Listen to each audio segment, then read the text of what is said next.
Hello बच्चों, have a good day. आज हम पढ़ेंगे अपने बॉटनी थर्ड का जो बीएससी थर्ड का बॉटनी थर्ड का पेपर जो है उसका चैप्टर यूनिट थर्ड, और चैप्टर का नाम है इकोसिस्टम। इकोसिस्टम के बारे में मैं स्टार्टिंग में भी थोड़ा बहुत बता चुकी हूँ जब हमने इकोलॉजी के बारे में पढ़ा था। इकोलॉजी जो जनरल उसकी ब्रांचेस है और इकोलॉजी के अंदर हमने इकोसिस्टम को पढ़ा था, लेकिन इस चैप्टर में हम डिटेल से पढ़ेंगे इकोसिस्टम्स के क्या फैक्टर्स होते हैं, इकोसिस्टम का क्या मतलब होता है, उसका क्या फंक्शंस होता है और उसकी कैसी स्ट्रक्चर होती है। तो हम स्टार्ट करते हैं इकोसिस्टम। इकोसिस्टम जो नाम है वो दो वर्ड से मिलकर बना है। इको जो है वो ग्रीक वर्ड ओइकोस से लिया गया है। ओइकोस का मेन जो मतलब होता है कि एनवायरनमेंट जो होता है, जो हमारी सराउंडिंग है, जो हमारे चारों ओर, इकोस का मीनिंग क्या में हुआ कि हमारे चारों ओर का आवरण, एनवायरनमेंट सराउंडिंग अस, हमारे चारों ओर जो वातावरण हमको घेरे हुए रखा हुआ है उसको हम कहते हैं इकोस, ओइकोस। और सिस्टम का मतलब है कि हम उस एनवायरनमेंट के साथ कैसे इंटरेक्शन करते हैं। जितनी भी एनवायरनमेंट्स में थिंग्स हैं, चाहे वो बायोटिक फैक्टर्स है, चाहे वो नॉन बायोटिक फैक्टर्स है, फिजिकल फैक्टर्स है, तो उसके साथ जब हम इंटरेक्शन करके एक सिस्टम बनाते हैं तो उसको हम इकोसिस्टम कहते हैं। तो इकोसिस्टम की जो डेफिनेशन है वो है the system resulting from the integrations of all the living and non living factors of the environment. बिल्कुल सिंपल कि जो वातावरण के अंदर जैविक और अजैविक जो घटक है। अब जैविक अजैविक घटक के बारे में मैंने आपको पहले बताया था कि हम डिटेल से आगे इकोसिस्टम चैप्टर में पढ़ेंगे, तो इस चैप्टर में हम definitely living and non living factors को डिटेल में पढ़ेंगे। तो जो एनवायरनमेंट के लिविंग एवं नॉन लिविंग जो जीवित अजैविक जो फैक्टर्स है उनके साथ में जो इंटीग्रेशन होता है, जो इंट्रैक्शंस होता है, वही इकोसिस्टम कहलाता है। इकोसिस्टम जो नाम है वो टेंसले ने दिया था। इसको पहले कई सारे अलग अलग वैज्ञानिकों ने अलग अलग नाम दिए, जैसे कॉल मॉबियस है तो उन्होंने बायोसिनोसिस कहा था इसको, फोर्ब्स जो है उन्होंने माइक्रोकोज्म कह दिया, फेड्रिक्स ने होलोसिन कह दिया, थिनमैन ने बायोसिस्टम कहा, मिश्रा ने इसको इकोकोज्म कहा। तो मेनली जो टेंसले है, एजी टेंसले, जिसको हम इको सिस्टम के फादर भी कहते हैं, तो इकोसिस्टम जो है उनको उसको जो नाम इकोसिस्टम है वो टेंसले ने दिया है। अब यहाँ पे आपको कंफ्यूजन नहीं होना है, ठीक है। इसके बाद में आता है कि अब इकोसिस्टम की जो अलग अलग डेफिनेशंस है अलग अलग साइंटिस्ट के द्वारा दी गई। माइकल ने अपनी अलग डेफिनेशन दी, पार्क्स ने अपनी अलग डेफिनेशन दी, लेकिन एक ऑडम की जो डेफिनेशन है वो बहुत ही इंटरेस्टिंग और बहुत अच्छी है। तो यहाँ हम ऐसे बुक्स में सारी दी गई है तो आप देख लेना, लेकिन जो मेन डेफिनेशन है ऑडम की, जो वो कहता है कि वो कहते हैं ऐसी इकाई जिसमें क्षेत्र विशेष के जीव निहित हो तथा वे अपने भौतिक वातावरण से इंटरेक्शन कर रहे हो। अब इंटरेक्शन कैसा, जब हम बात करें थे ऊपर की जैविक और अजैविक घटकों के साथ इंटरेक्शन या अंतर क्रिया, अब कैसा इंटरेक्शन, उसमें क्या क्या चीज़ें ज़रूरी है। एक तो एनर्जी फ्लो हो, यानी कि ऊर्जा का रूपांतरण हो एक से दूसरे की तरफ। ट्रॉफिक स्ट्रक्चर हो, पोषक का स्तर हो, एक पोषक से द्वितीय पोषक, तृतीय पोषक, इस तरह से। बायोटिक डाइवर्सिटी हो, यानी कि जैवों में विविधता हो। और साइक्लिंग्स ऑफ मटेरियल, यानी कि जो भी पदार्थ है उसका चक्रण होता रहे, एक से दूसरे, दूसरे से तीसरे और तीसरे से वापस पुनः उसी में ही आ जाए। तो ओडम कहते हैं कि जो जीव है वो वातावरण के साथ या अपने भौतिक वातावरण के साथ ऐसा इंटरेक्शन करे जिसमें एनर्जी फ्लो हो, ट्रॉफिक स्ट्रक्चर हो, biotic diversity and cycling of material हो, तो वो कहलाता है नॉन एज, ये के/ए का मतलब नॉन एज इकोसिस्टम। तो ये ऑडम की डेफिनेशन जो बहुत ही इंटरेस्टिंग है और बहुत ही अच्छी डेफिनेशन है। अब इसमें प्राइमरी प्रोड्यूसर्स आते हैं, सेकेंडरी प्रोड्यूसर्स आते हैं, कंज्यूमर्स आते हैं, डिकम्पोजर्स आते हैं। इन सब के बारे में हम डिटेल से आगे पढ़ेंगे। अब जो structure and functions of ecosystem, यानी कि जो स्ट्रक्चर है वो कैसी है और फंक्शंस जो है इकोसिस्टम का वो कैसा है। तो पहले हम पढ़ेंगे structure of ecosystem. Structure of ecosystem के अंदर हम दो चीज़ें पढ़ते हैं, biotic factors and abiotic factor. Biotic factor का मतलब है सभी जीवधारियाँ जो जीवित है, जो सजीवों की कैटेगरी में आती है। इसको हमने आगे दो कैटेगरी में बांटा है, स्वपोषी यानी कि उत्पादक प्रोड्यूसर्स, वे सभी जीवधारी जो प्रकाश संश्लेषण या रसायन संश्लेषण के द्वारा अपना भोजन स्वयं निर्भर करे, यानी कि स्वयं का पोषण स्वयं तैयार करे, तो इसलिए इनको कहते हैं स्वपोषी या उत्पादक। तो ये ट्रॉफिक लेवल में या पिरामिड में सबसे नीचे आते हैं, इनको हम कहते हैं प्रोड्यूसर्स। और ईजे कोरोमंडी के अनुसार इनको स्वपोषी न कहकर परिवर्तक कहना ज़्यादा उपयुक्त है, क्योंकि ये सूर्य की जो प्रकाशीय ऊर्जा आती है, जो फोटो एनर्जी होती है, उसको ये केमिकल एनर्जी या रासायनिक ऊर्जा में परिवर्तित करते हैं। तो कई बार ऐसा लाइन लिख के दे दिया जाता है कि किस वैज्ञानिक ने कहा कि जो प्रकाश, इनको परिवर्तक कहा या प्रकाशीय ऊर्जा को ये रासायनिक ऊर्जा में परिवर्तित करने वाले परिवर्तक है, तो ईजे कोरोमैंडी ने कहा था। तो ये है ऑटोट्रॉफ्स। नेक्स्ट जो बायोटिक फैक्टर्स का है वो हीटरोट्रॉफ। हीटरोट्रॉफ का क्या मतलब हुआ, वे सभी सजीव जो अपना भोजन स्वयं नहीं बनाता है, जिसका मेन एग्जांपल मानव है। मानव अपने भोजन के लिए कुछ जो नॉन वेजिटेरियन है वो मांसाहारी जीवों पर निर्भर करते हैं, जो वेजिटेरियन है वो पौधे और इन पर उत्पादकों पर निर्भर करते हैं। तो वे सारे सजीव जो अपना भोजन स्वयं न बनाकर अन्य पौधे या उत्पादकों या प्राथमिक उपभोक्ताओं आदि पर निर्भर रहते हैं, उसे हम कहते हैं विषमपोषी या उपभोक्ता। अब इसको भी आगे हमने 4 कैटेगरी में बांटा है। Primary consumer. प्राइमरी कंज्यूमर में भी आ जाते हैं वे सजीव होते हैं जो अपने पोषण के लिए या अपने भोजन के लिए सीधे तौर पर पौधों या उत्पादकों पर निर्भर रहते हैं, जिसमें बकरी, गाय, हिरण, खरगोश ये सब आते हैं। सेकेंडरी कंज्यूमर्स में वे उपभोक्ता आते हैं जो अपना भोजन प्राथमिक उपभोक्ताओं को खाकर करते हैं, जिसे हम मांसाहारी जंतु भी कहते हैं, जिसमें कुत्ता है, लोमड़ी है। अब कुत्ता किसको खा जाता है, बिल्ली, चूहे इनको। लोमड़ी जो है वो भी अन्य जो बिल्ली है और इस तरह के जो छोटे छोटे खरगोश है इनको खा जाती है। मेंढक जो है वो छोटे कीड़े मकोड़ों को खाता है। तो ये हो गए सेकेंडरी कंज्यूमर जो अपना भोजन प्राथमिक उपभोक्ताओं को खाकर पूर्ण करते हैं। तीसरा आता है टर्सरी कंज्यूमर, तृतीयक उपभोक्ता। वे मांसाहारी जंतु जो अपना भोजन तृतीयक उपभोक्ताओं को बनाते हैं, जो ज़्यादातर जंगली होते हैं, जंगलों में रहते हैं, उन उच्च उपभोक्ता भी कहलाते हैं। इसमें शेर, चीता, बाघ ये सब आ जाते हैं। नेक्स्ट आता है माइक्रो कंज्यूमर। नाम से पता चल रहा है माइक्रो यानी कि सूक्ष्म। तो ऐसे जीव उत्पादक, जैसे हम जानते हैं कि जितने भी उपभोक्ता हैं ये जब मर जाते हैं तो इनका या इनकी डेथ हो जाती है तो इनका डिके होना बहुत ज़रूरी है, क्योंकि जो भी मृत मतलब जीव है उसका जो कार्बनिक अकार्बनिक पदार्थों में रूपांतरण होना बहुत ज़रूरी, ताकि प्रकृति में साइकिलिंग ऑफ मटेरियल चलता रहे। तो ये सूक्ष्म उपभोक्ता होते हैं। इनके निर्माणकारी जो अवयव है उनमें विघटित कर देते हैं। इनको हम अपघटक भी कहते हैं, प्रसरण भी कहते हैं। ये जीव जो जटिल कार्बनिक पदार्थ होते हैं, ऑर्गेनिक मैटर होते हैं, उनको सरल कार्बनिक पदार्थों में और अकार्बनिक पदार्थों में परिवर्तित करते हैं। इसलिए हम इन्हें रूपांतरक भी कहते हैं, ट्रांसफॉर्मेटर भी कहते हैं। और इसके एग्जाम्पल, सबसे best example fungi and bacteria है। अब आता है अबायोटिक फैक्टर।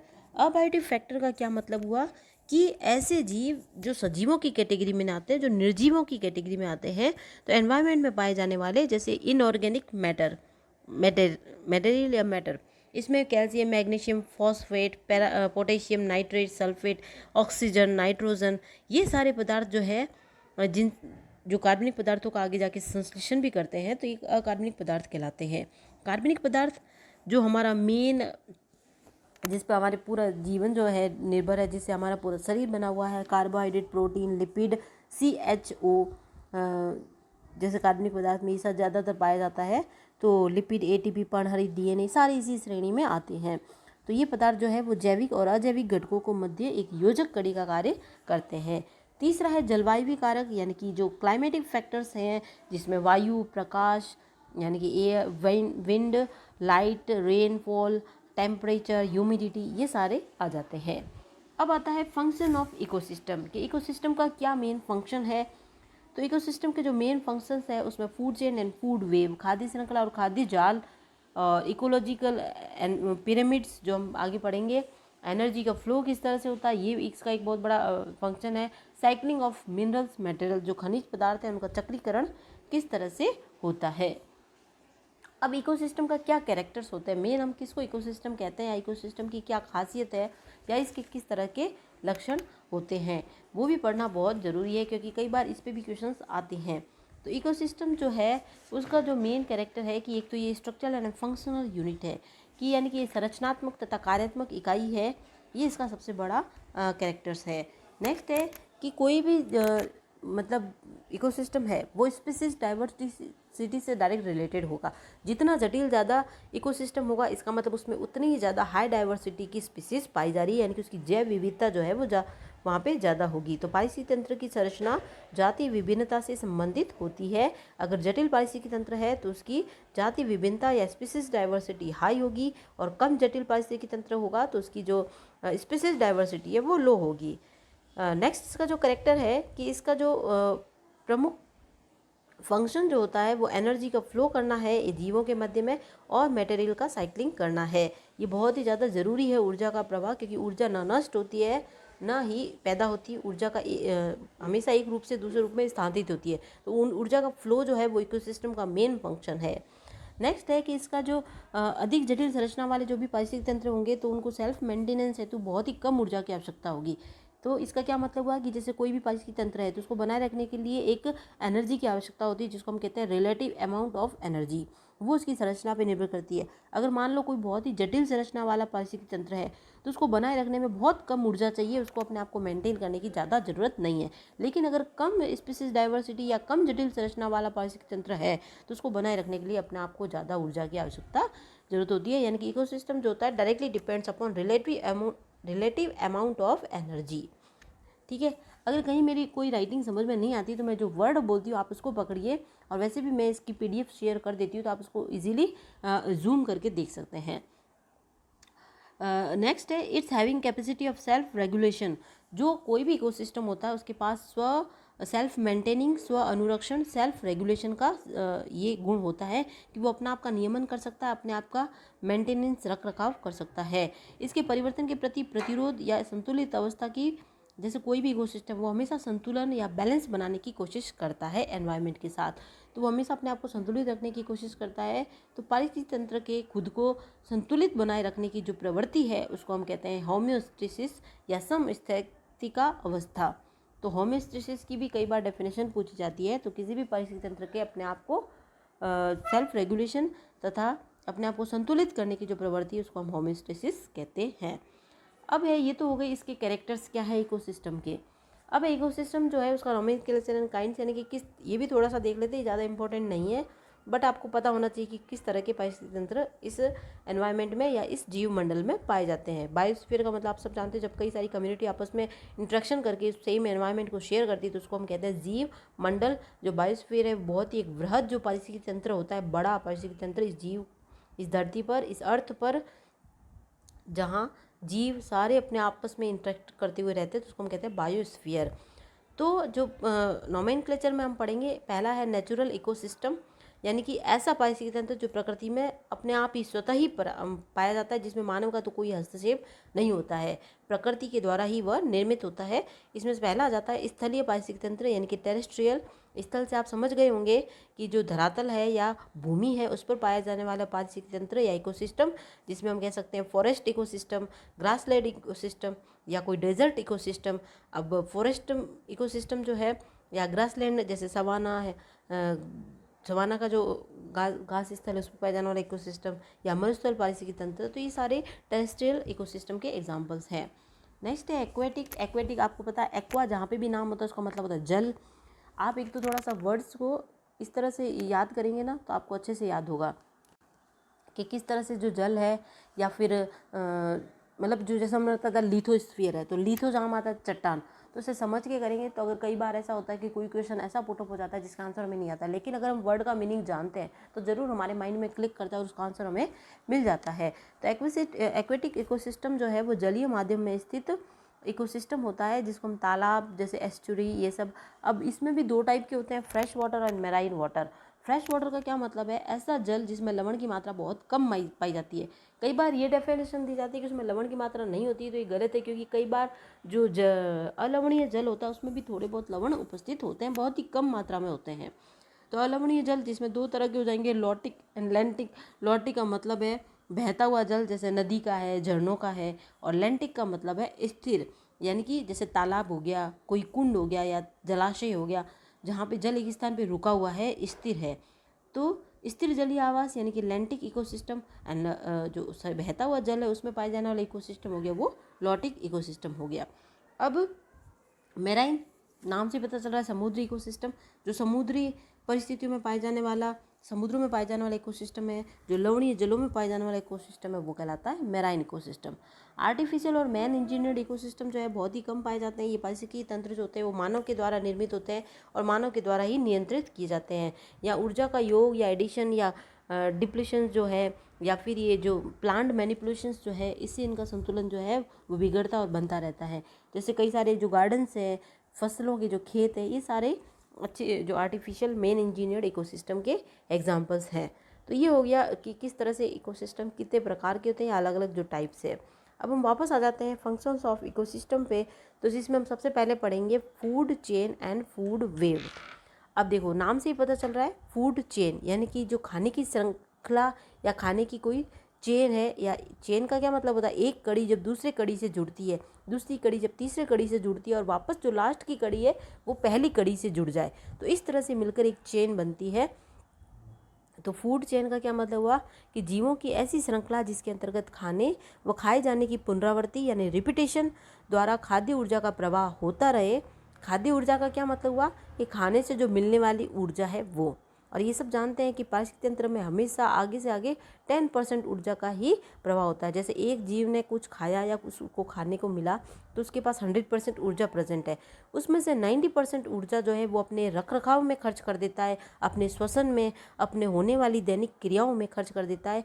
उस 90% खर्च करने के बाद उसके पास 10% ऊर्जा बच जाती है, और 10% ऊर्जा को ही वो आगे प्रवाहित करता है, जिसको हम 10% एनर्जी लो कहते हैं। ये भी पूछा हुआ है कि ऊर्जा का 10% नियम क्या क्या होता है।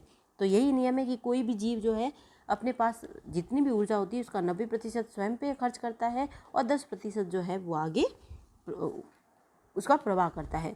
तो जीवों की ऐसी श्रृंखला जिसके अंतर्गत खाने व खाए जाने की पुनरावृत्ति हो तथा खाद्य ऊर्जा का प्रवाह हो, तो इसको हम क्या कहेंगे, खाद्य श्रृंखला। या सिंपल भाषा में हम कहें कि जो पादप स्रोतों से विभिन्न जीवों की श्रृंखला जो है उसके द्वारा खाद्य ऊर्जा का आगे से आगे संचरण होना वो कहलाता है खाद्य श्रृंखला। इसके बाद ये एक चित्र है जिसमें पारिस्थितिकी तंत्र परिकल्पना का निरूपण, जैसे कैसे सन जो है जो मेन एनर्जी का सोर्स है, कभी भी पूछा जाए कि एनवायरनमेंट में मेन एनर्जी का सोर्स कौन है तो वो है सन। जितना भी पारिस्थितिकी तंत्र होता है वो ऊर्जा पूरी सूर्य से मिलती है, उसी से संचालित होता है। तो वो ग्रीन प्लांट जो होते हैं जिसको हम कन्वर्टर कहते हैं, ग्रीन प्लांट जो है उस ऊर्जा को बाकी CO2 लेंगे एनवायरनमेंट से और O2 को रिलीज़ कर देंगे। इस ग्रीन ऊर्जा से ये हर्बिस, आप यहाँ देखोगे हर्बीवोरस जो है इनको ये ऊर्जा मिलती है, हर्बीवोरस से फिर कार्निवोरस से फिर ये टॉप कार्निवोरस को ऊर्जा मिलती है। और जब इन सब का डेथ हो जाती है तो इनका डीके डीकम्पोजर के द्वारा होता है। वापस मिनरल साइकिल जो होते हैं वो लिथोस्फीयर में चले जाते हैं, लिथोस्फीयर से हाइड्रोस्फीयर में चले जाते हैं, और हाइड्रोस्फीयर से फिर वो एटमॉस्फेयर में रिलीज हो जाते हैं। तो इस तरह से पारिस्थितिक तंत्र में एक ऊर्जा और खनिज पदार्थों का रूपांतरण चलता रहता है। ये विभिन्न प्रकार के जो पारिस्थितिक तंत्र अभी मैंने आपको समझाए उनका एक मेन हम कह सकते हैं मैपिंग है कि किस तरह से सन की ऊर्जा जो प्रोड्यूसर के पास आती है, फिर उपभोक्ता से अपघटन में बीच में घूमती है। और ये एक्वेटिक के एग्जाम्पल्स है, फ्रेश और मैराइन, और ये इधर की तरफ टेरेस्ट्रियल इकोसिस्टम के एग्जाम्पल्स हैं। तो अब आगे जो फंक्शंस जो है वो हम नेक्स्ट वीडियो में पढ़ेंगे। होपफुली इतना वीडियो समझ में आएगा और आप इसके साथ साथ रिवीज करें। Thank you so much.